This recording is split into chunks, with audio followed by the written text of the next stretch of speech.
Bu, saya ini nggak punya pekerjaan. Ibu bisa nggak berikan pekerjaan pada saya?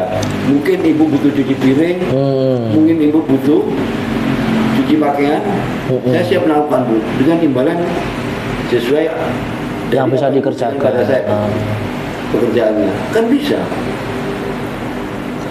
Cuman mereka ingin instan. Iya, dan mereka mungkin juga ada malesnya gitu mungkin ya Pak ya. Males sungkan itu sama orang gitu.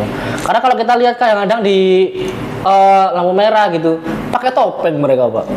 Jadi mereka pakai topeng biar nggak ketahuan mungkin sama tetangga-tetangganya gitu kalau seperti itu. Jadi perangkat kepadaan itu kan? Iya. Kan dulu karyawan Kaya Mitra. Oh iya Pak. Iya. Loh kok tahu? Karyawan Kaya Mitra. Oh iya. Karena kita lihat itu bentuk badannya juga tidak lusuh, maksudnya bukan tipikal orang yang kekurangan gitu loh Pak, bahkan seger gitu loh badannya. Mau kurang bagaimana Mas? Kalau 1 jam 60.000. Kan yang mitra 1 jam berapa? 100.000. Dan itu sampai sekarang. Sampai sekarang di sini. Termasuk ada tanda tanya di mentalnya Pak. Mental. Iya, mental Saya orang juga. mungkin ya. Saya pernah ngikuti. Oh? Iya, gimana? Itu pernah saya lakukan. Ya mungkin kalau bermalamnya kadang-kadang kemana dia pulangnya mereka. Nah, Saya sempat nungguin pernah. Loh, bagus semuanya. Sempat intel Pak ya. Ya saya cuma ingin tahu sebenarnya kehidupannya bagaimana. Jam berapa dia datang, jam berapa pulang. Nah, saya ingin tahu sebenarnya apa sih hidupnya sebenarnya. Saya Allah, jauh penghasilan saya dengan mereka ternyata. sampai kita sadar akhirnya ternyata hidup saya lebih miskin dari orang itu. Apakah dia tergiur dengan penghasilan atau memang mentalnya sudah down? Kayaknya penghasilan. Mental juga ya, penghasilan juga. Walaupun penghasilan katakan nggak sebanyak yang diharapkan, tapi tetap kerja kan mentalnya aman Pak ya? Iya, karena mentalnya tadi itu minta ya. Terus gimana ya Pak cara menghindari mental-mental pengemis ini ya Pak ya? Maksudnya kalau kita mau menyampaikan ke teman-teman yang mungkin sekarang Anda masih ngemis ya menonton video ini, gimana Pak cara? Bisa.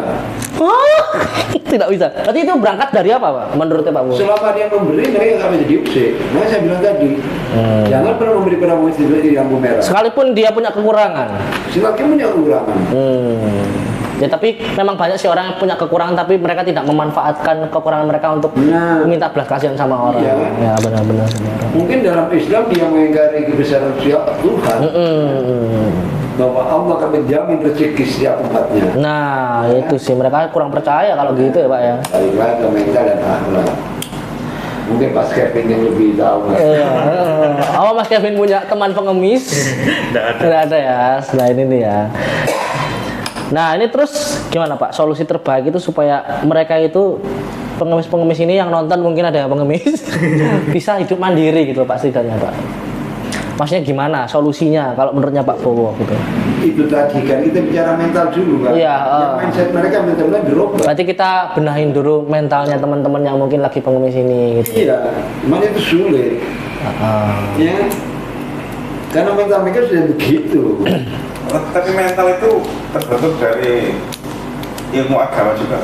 Iya, iya kan? Mungkin kurang Dan ini. Dan juga mungkin lingkungan Pak. Gitu. Kalau dari ceritanya Pak Bowo tadi kan ada kampung pengemis, itu mentalnya berarti kan pengemis semua gitu Pak. Jadi karena lingkungan itu, ini orang-orang pengemis ini jadi sepertinya pengemis tidak salah. Awalnya mungkin enggak ya. Ya mungkin.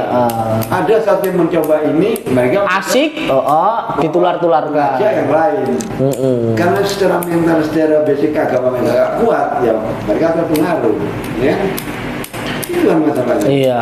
Yang benar pemerintah tegas, yang memberi baik di lampu merah. Sanksi. Terus kalau kembali ke agama Pak, sodako. Nah itu. Sodako. Kata sodako ke orang pengemis itu di jalan raya yang memang kelihatan lusuh. Kadang orang melihat dari mata mereka kan sudah kasihan. Kalau dari diri saya, berikanlah sodako pada tempat yang tepat sesuai ya. Iya. Iya, iya. Iya. Cuman orang kan, ya maaf ya, saya bukan orang-orang terlalu suci. Kadang orang nggak melihat 1.000 masalah sama masjid. Kalau masjid biasanya 100.000 dengan bilang, kalau nanti disiarkan ya sumbangan dari si A. Iya. Sebenarnya kan dengan 1.000 mereka akan ikhlas kan. Itu mungkin itu yang jadi sumber apa? Amal mereka yang tulus. Jadi memang sebenarnya itu yang penting kalau untuk menghentikan para pengemis-pengemis ini itu ya nggak usah dikasih lah, meninggal gitu ya Pak. Cuman kalau sampai pergi ke Manado, tidak ada pengemis di Manado. Oh gitu ya Pak ya? Betul. Oh ini pengetahuan baru nih. Itu regulasi pemerintah, Pak. Bisa juga, bisa budaya mereka. Oh budaya memang. Kenapa? Waktu ada teman saya yang dari Manado datang ke sini, dia kaget. Pak Bu, itu mereka apa Pak? Minta-minta. Iya. Lu kenapa? Di sana nggak ada Pak. Jadi asing ya budaya seperti itu buat orang Manado ya. Ya mungkin dikoreksi lah, tapi ini cerita teman saya. Iya. Oh jadi ada lah pengalaman seperti itu Iya. ya melihat itu. Tapi memang nggak seluruh Indonesia. Ya. Tidak seluruh Indonesia. Jadi mungkin memang satu itu untuk menghentikan mental-mental pengemis itu satu harus diberhentikan untuk ngasih-ngasih ya. Iya. Dan juga pemerintah juga turut ikut andil untuk memberantas orang-orang yang seperti ini ya Pak ya. Itu solusinya. Kayak tadi sampean berarti satu. Iya, satu solusinya itu kita lebih selektif lah. Kalau memberi ya Pak ya, lebih selektif aja sih kalau memberi. Bukan berarti memberi tidak boleh ya Pak ya. Kadang-kadang kita memang tahu kondisi fisik orang itu kan nggak bisa dipikirkan latar belakangnya itu kayak gimana gitu loh. Ya sesuai hati nurani aja sebenarnya sih.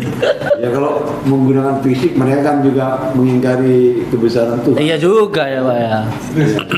Terus dari pemerintah juga ada regulasi gimana caranya untuk menghentikan pengemis ini gitu loh.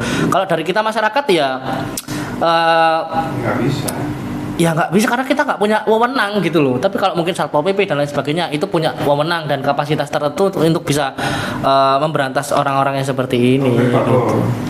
Ya tetap balik lagi ke ini, kalau saya tadi ini ya logika kita, pola pikir kita kan. Masa saya tadi bilang kalau saya pas ke lampu merah sama cucu saya ada pengemis, Kum nggak ngasih Kum, jangan. Kenapa? Nanti pada di rumah saya jelaskan. Jangan. Tapi kalau orang jualan, saya beli. Iya, karena mereka usaha juga kan, nggak cuma. Jangan. Kalau manusia silver Pak, manusia silver, sama aja, pengamen. Pengamen, saya nggak kadang memberi, kadang enggak. Kadang memberi, kadang enggak. Kan jasa mereka. Oke, karena terkadang orang-orang yang apa ngamen ini modalnya juga nggak beberapa banyak gitu loh Pak. Maksudnya nyanyi sebentar udah dapat duit gitu loh maksudnya. Jadi mereka memberikan jasa. Iya. Walaupun kadang-kadang ada perbedaan. pas lagunya pas dengan Feel kita, saya kasih. ya kalau enggak saya kasih. Oh, tergantung berarti ya Pak ya. Apalagi kalau ngemis suaranya sumbang. Nah gitu kan susah gitu loh, kita mau ngasih juga tidak terhitung. Oke. Mas Kevin. Coba cari kalau Mas Kevin gimana? Dari kesimpulan kita malam ini. Supaya orang itu ya nggak ngemis lah. Pesan-pesan apa yang pengen disampaikan oleh teman-teman mungkin yang sekarang masih ngemis? Ya ngemis sih nggak apa-apa. Buat modal kan nggak bisa kan. Gitu. Oh ngemis nggak apa-apa tapi buat modal. Ya pas mepet lah mungkin ya. Boleh jangan selamanya. Selamanya. Ngemis tapi nggak selamanya.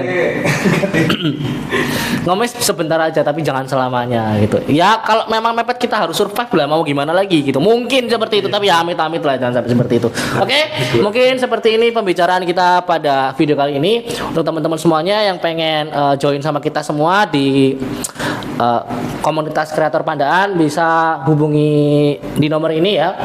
Jadi nanti silakan mau join, kita bisa bahas banyak isu-isu sosial di channel kita. Oke. Sampai jumpa di video selanjutnya.